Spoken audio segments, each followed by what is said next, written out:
হরে কৃষ্ণ, প্রণাম সবাইকে। পড়ছি জারুৎকারু বংশরক্ষায় প্রতিজ্ঞা, মহাভারতের আদি পর্ব থেকে।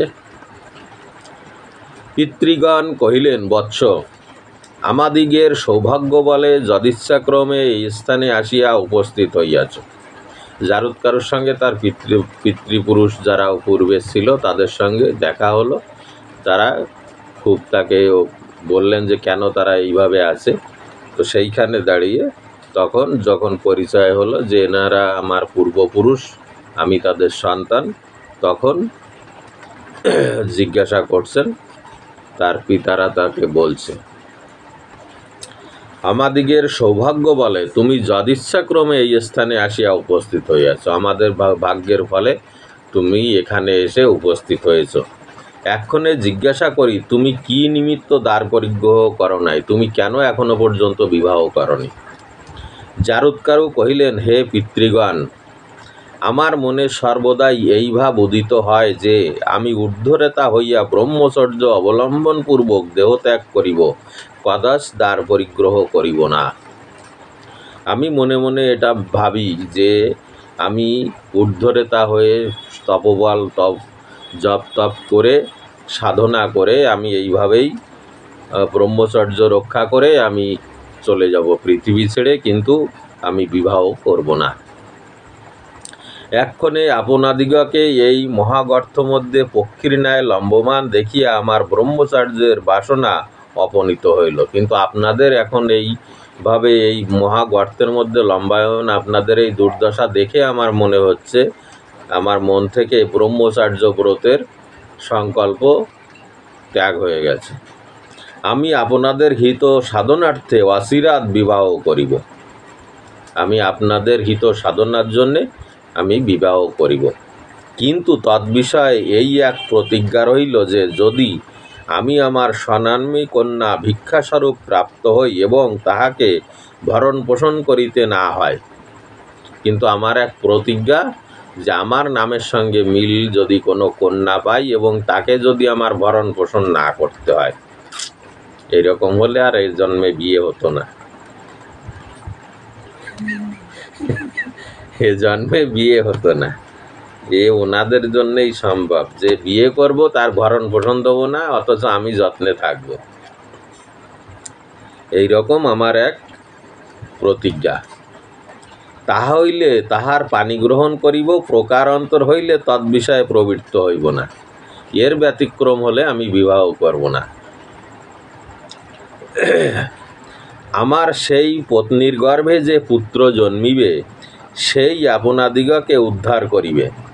আমার সেই পত্নীর গর্ভে যে আমার ঔরসে যে পুত্র জন্মগ্রহণ করবে সেই আপনাদেরকে ওই মহাগর্ত, এই নরক থেকে উদ্ধার করবে।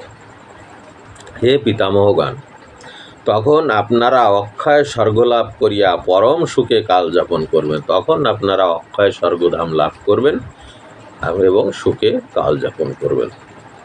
উগ্রশ্রবা সৌনককে সম্বোধন করিয়া কহিলেন, হে ভৃগু বংশ অবতাংশ, মহর্ষি জারুৎকারু এইরূপে পিতৃগণকে আশ্বাসিত করিয়া সমস্ত মহিমণ্ডল ভ্রমণ করিতে লাগিলেন। পিতৃপুরুষগণ তাদেরকে এই সান্ত্বনা দিয়ে তিনি আবার মহিমণ্ডল ভ্রমণ করতে শুরু করলেন। কিন্তু তিনি বৃদ্ধ বলিয়া কেহই তাকে কন্যা প্রদানে উদ্যত হইল না। একে তো অস্থিসার অবস্থা, সে তো অন্য কোনো কিছু গ্রহণ করে না বায়ু ছাড়া। কঠোর তপস্যা করেছে, হাড়ের সঙ্গে চামড়া এমনভাবে লেপ্টে আছে যে ও টানলেও ছাড়াবে না, এমন অবস্থা। তো ওই আর বৃদ্ধ, কে কন্যা দেবে তাকে? হারগিজ কেউ দেবে? আমার তো মনে হয় না। যখন তিনি পিতৃগণের আদেশ অনুসারে বিবাহ করিতে কৃতসংকল্প হইয়াও তৎসম্পাদনে কৃতকার্য হইতে পারিলেন না, তখন দুঃখার্ত মনে অরণ্যানী প্রবেশপূর্বক উচ্চস্বরে রোদন করিতে লাগিলেন। সারা মহিমণ্ডল ঘুরেও কোথাও তার নিজের নামের কন্যাও পেলেন না, সেরকম কেউ দিতেও আগ্রহ করলেন না। এবার কন্যা পাচ্ছে না, এবার খুব দুঃখ হলো তার। তখন গভীর অরণ্য মধ্যে প্রবেশ করলেন, করে কান্না করছেন এবং উচ্চস্বরে রোদন করতে কান্না করতে লাগলেন। পরিশেষে পিতৃলোক হিতৈষী মহাপ্রাজ্ঞ জারুৎকারু এই বলিয়া ক্রমে ক্রমে 3 বার কন্যা ভিক্ষা করিলেন। তখন তার মনে একটা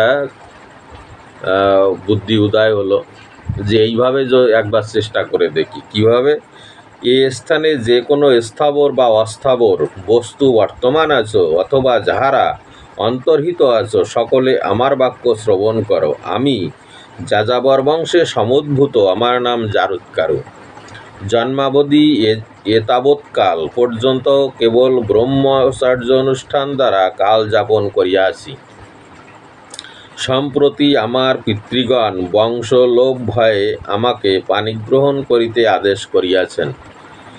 আমি অত্যন্ত দরিদ্র হইয়াও পিতৃগণের আজ্ঞাক্রমে দ্বার পরিগ্রহ অভিলাষে নিখিল ধরণীমণ্ডল পরিভ্রমণ করিলাম, কিন্তু পুত্রাভি কন্যা লাভ হইল না।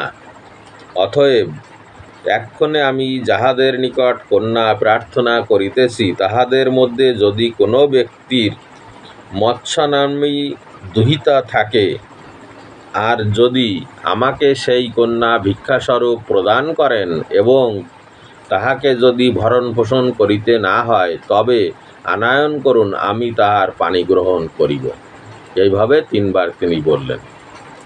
অনন্তর যে সকল সর্প জারুৎকারু দ্বার পরিগ্রহ অভিলাষের অনুসন্ধানে নিযুক্ত ছিল, বাসুকী নাগ যে তার বোনকে বিয়ে দেওয়ার জন্যে তার যে সমস্ত সর্পকে নিয়োগ করে রেখেছিল, যে খবর পেলেই, কারণ তার পূর্বে এটা হয়ে আছে সেই মাতৃসাপের কারণে, তার বোনের গর্ভে যে সন্তান উৎপাদন হবে সেই তাদের রক্ষা করবে সেই মাতৃসাপ থেকে।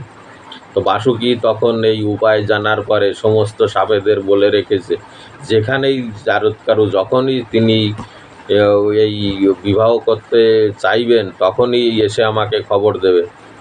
তো তখন তাহারা কী করলেন, তাহারা সত্তর যাইয়া বাসুকীকে সংবাদ দিল।